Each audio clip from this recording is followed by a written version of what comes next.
Bine ne-am regăsit la un nou podcast în care vom discuta despre importanța și impactul activității economice în viața organizațiilor neguvernamentale din România. Centrul pentru Legislație Non-Profit pune la dispoziție o serie de resurse juridice și tehnologice pentru organizațiile neguvernamentale, venind în sprijinul acestora, oferindu-le un ghid și instrucțiuni de redactare a statutului. Acestea cuprind informații despre cum trebuie să întocmești statutul unei organizații pentru a cuprinde informații legate de activitatea economică. În cadrul acestui episod vom pune accentul și pe aspecte informative, ca de exemplu, cum ar trebui să fie întocmit statutul organizațiilor care desfășoară asemenea activități, dar și exemple de activitate economică și cum acestea contribuie la realizarea scopului și la consolidarea misiunii organizațiilor neguvernamentale. Eu sunt Tănase Diandra, consilier juridic în cadrul Centrului pentru Legislație Non-Profit și astăzi o avem alături de noi pe Ancuța Vameșu, președinta Asociației Laboratorilor de Solidaritate. Mulțumim că ești astăzi alături de noi. Bine v-am găsit și mă bucur de această inițiativă foarte potrivită pentru vremurile și problemele sectorului. Așa este, pentru că noi în cadrul proiectului nostru am discutat deseori despre activitatea economică și despre tot ce înseamnă organizațiile neguvernamentale care desfășoară asemenea activități și mai mult decât atât, cum ar trebui să arate un statut al acestor organizații. Și atunci cred că ar trebui să pornim de la cum ai definit o activitate economică a ONG-urilor din România. Care sunt principalele domenii de activitate, dacă se cunoaște procentajul din ONG-urile active din România care desfășoară activitatea economică. Da, deci în primul rând aș începe cu câteva precizări ca să fie clar despre context și despre ce vorbim. Noi, asociațiile și fundațiile, ne definim sub această sintagmă de ONG, dar eu prefer să folosesc sintagma de organizații non-profit. Cred că sintagma de ONG, organizație neguvernamentală, că nu e definită nicăieri în legislație, da? Și până la urmă și o societate comercială e o organizație neguvernamentală, nu? Adică privată, de fapt, despre asta. Cred că această sintagmă a fost potrivită pentru anii 90, acum suntem într-o altă etapă și ar trebui să ne referim la noi ca la organizații non-profit pentru a ne distinge de societățile comerciale. Pentru că aceasta este esența noastră. Când cineva, un grup de persoane vor să facă ceva, trebuie să aleagă între aceste două forme juridice. Și sigur că al doilea lucru care cred că e important să-l clarificăm este că ce ne deosebește de societatea comercială nu este faptul că nu facem activitate economică, ci faptul că destinația profiturilor și excedentelor pe care le realizăm într-o activitate economică nu este pentru a fi distribuită acționarilor, care este situația societății comerciale. De multe ori se înțelege prin organizație non-profit că nu poate genera profit sau că nu poate derula activități economice. Acestea sunt două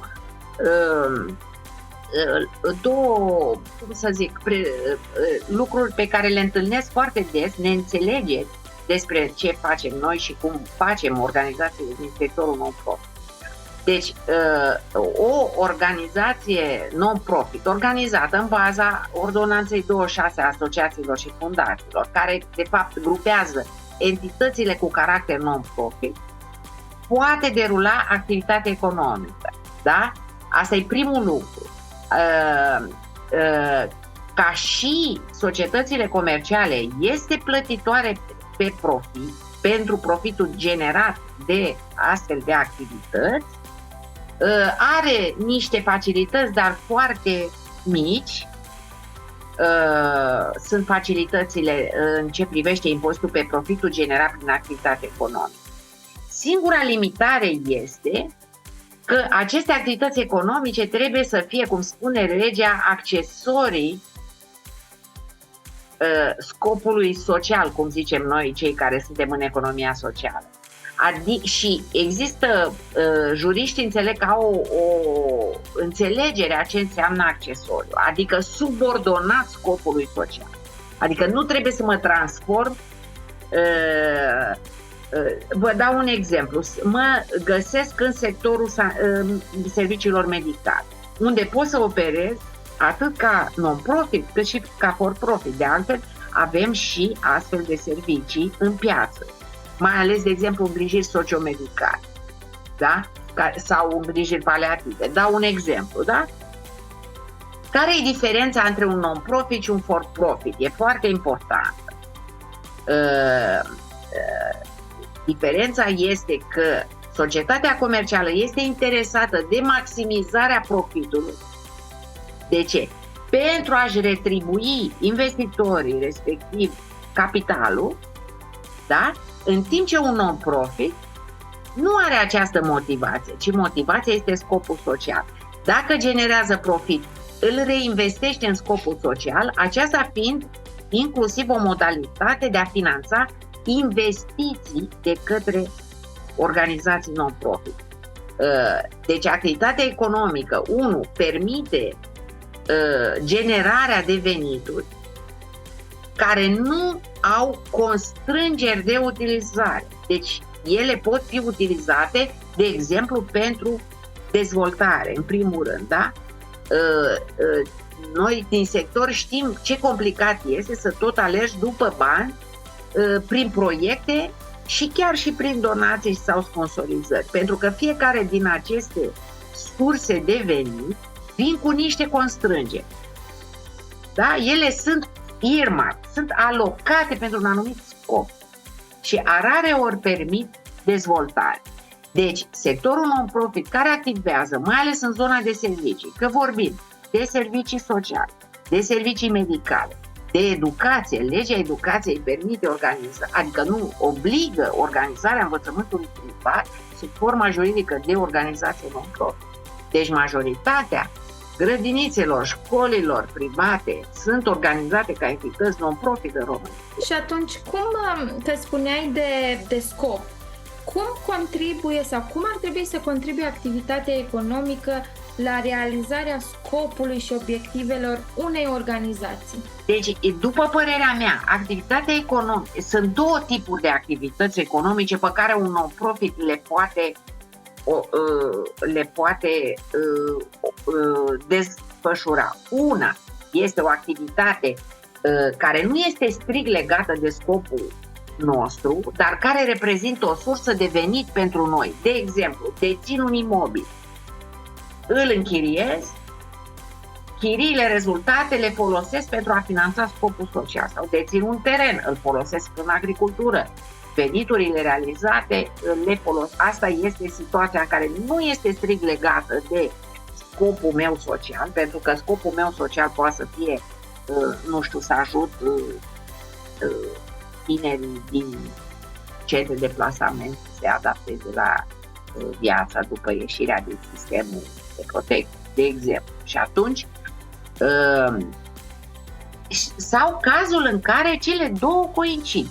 Eu îmi dezvolt scopul social printr-o activitate economică. De exemplu, dezvolt servicii financiar non-bancare, cum este, de exemplu, situația caselor de ajutor reciproc, care sunt organizații non-profit. Da? Deci ele nu distribuie excedente. Deci sunt organizații pe baza ordonanței 27 și a legislației specifice, sau obștile proprietarilor de pădure, sau asociații de producători agricoli. Adică pentru că o organizație non-profit ce face? Ea răspunde la o problemă, la o nevoie, la o cerere, cum ar fi o nevoie din piață. Da? Care e diferența între o nevoie din piață pe care o satisface o societate comercială și una pe care o satisface o organizație non-profit? Diferența este în modul de organizare internă, în modelul de business, ca să zicem așa, prin care satisfac acea nevoie.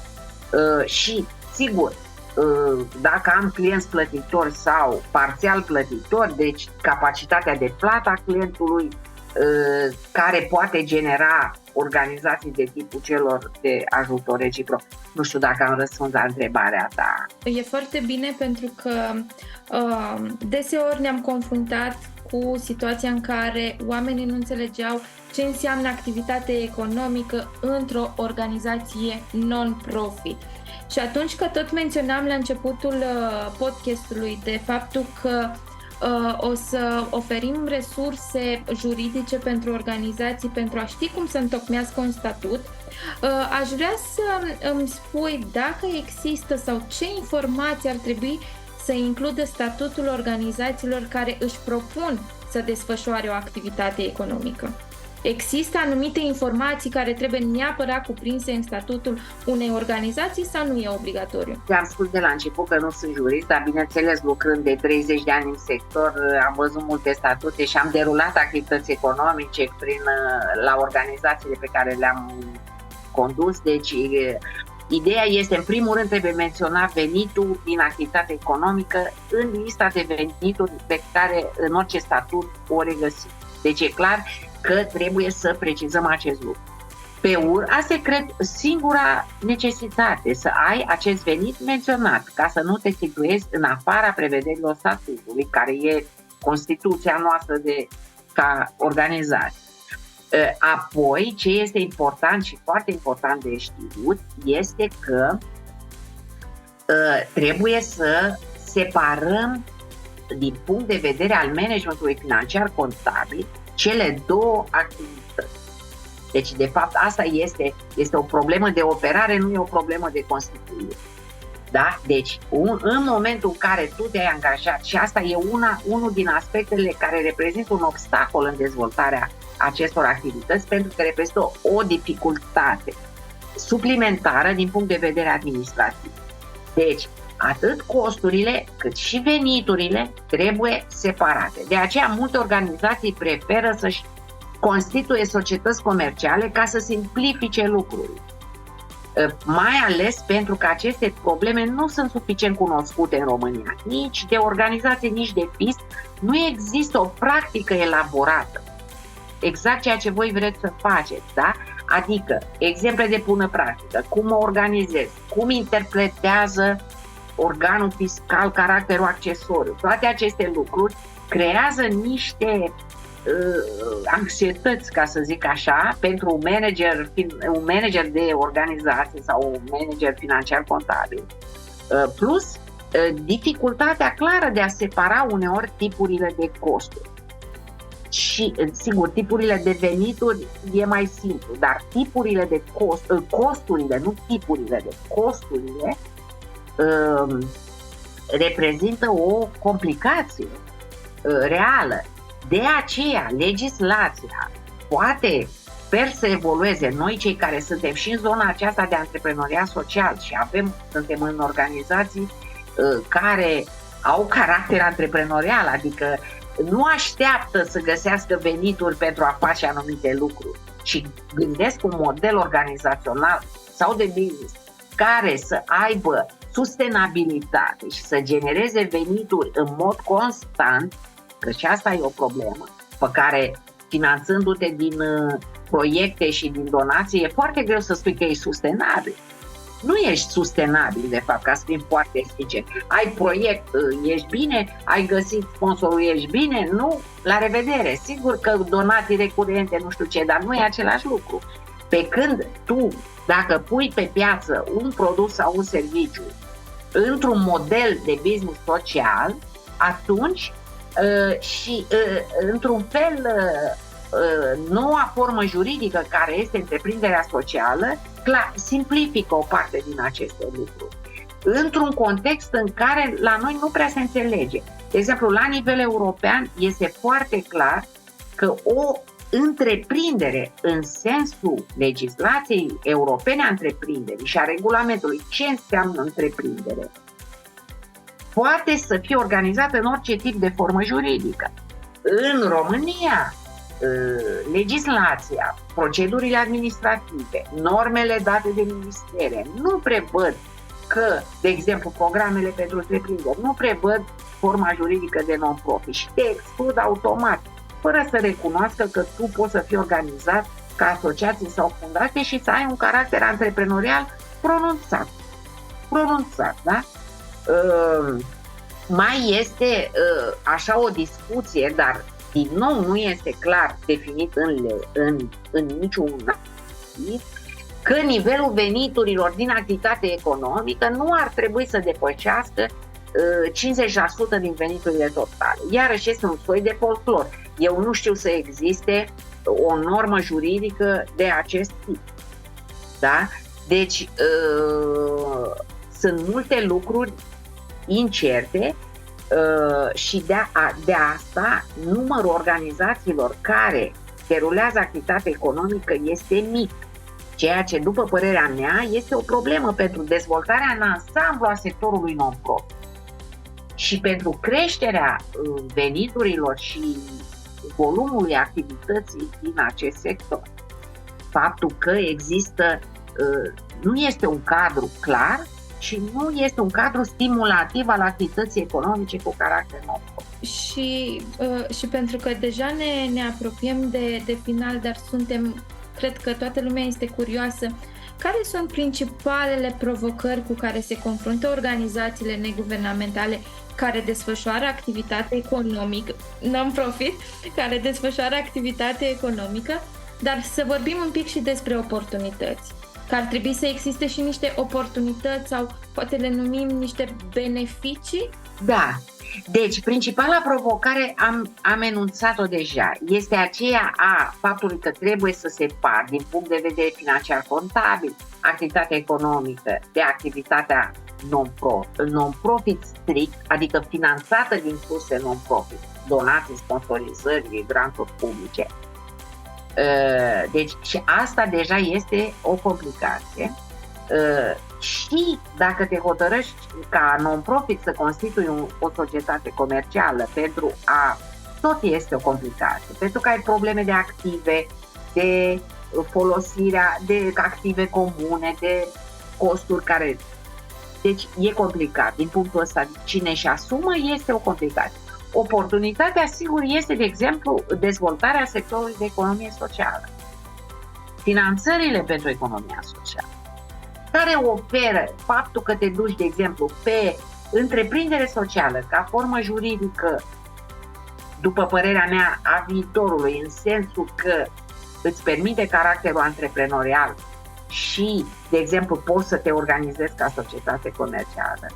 Dar, sigur, cine dorește să se organizeze ca societate comercială pierde veniturile cu caracter non-profit. Asta este dezavantaj.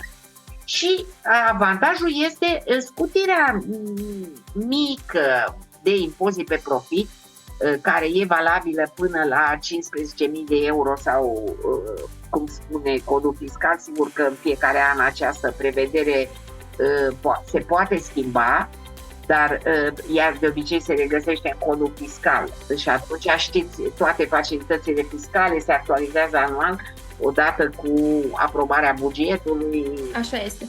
Fac unele... Deci, eu văd economia socială și dezvoltarea acestui sector și, de fapt, care există, dar e vorba numai de o nouă înțelegere a caracterului antreprenorial al unei organizații non-profit. Și cum spuneam, adică sunt organizații non-profit în piață, cum sunt cele care oferă diverse tipuri de servicii în concurență cu societățile comerciale, care deja ne arată că sectorul este destul de puternic. Mai ales, de exemplu, dacă ne gândim la învățământ și tot ce înseamnă învățământ privat, non-profit. E o discuție aici, în ce măsură, ce este non-profit. Da? Știi că noi am avut această discuție. Caracterul non-profit trebuie definit, pentru că altfel nu te poți bate cu o societate comercială atâta timp cât tu nu poți clar să dovedești că ești non-profit. Această problemă la întreprinderile sociale e mai clară, pentru că acolo se spune ce se întâmplă cu excedentele, faptul că acționarii nu pot beneficia și trebuie să aibă retribuții. Deci e și asta o problemă. Dar eu zic că totuși, adică cei care au luat-o pe această cale nu regretă și sunt în piață organizații mari care fac activitate economică consistentă de ani de zile și demonstrează că e foarte posibil în România această activitate fără probleme. Așa este, chiar ai adus în lumină anumite subiecte la care cred eu că multe organizații sau reprezentanții ai anumitor organizații nu s-au gândit, pentru că, într-adevăr, legislația nu definește cu claritate și precizie ce înseamnă neapărat activitatea economică, dar din exemplele de bune practici ale voastre și ale altor organizații ne putem da seama ce putem să facem și chiar încurajăm ca organizațiile non-profit să desfășoare activitate economică în România. Mulțumesc tare mult că ai fost astăzi alături de noi. Sunt sigură că vom ține aproape și cu alte subiecte. Mulțumesc mult! Plăcere, Diandra, mi-a făcut plăcere și mie discuția și e binevenită. Aceste podcasturi se desfășoară în cadrul proiectului Reducerea presiunii administrative și digitalizarea procesului de înființare, organizare și funcționare a organizațiilor neguvernamentale în România, derulat de Asociația Centru pentru Legislație Non-Profit, cu sprijinul financiar Active Citizen Fund România, program finanțat de Islanda, Liechtenstein și Norvegia, prin grantul Spațiului Economic European 2014-2021.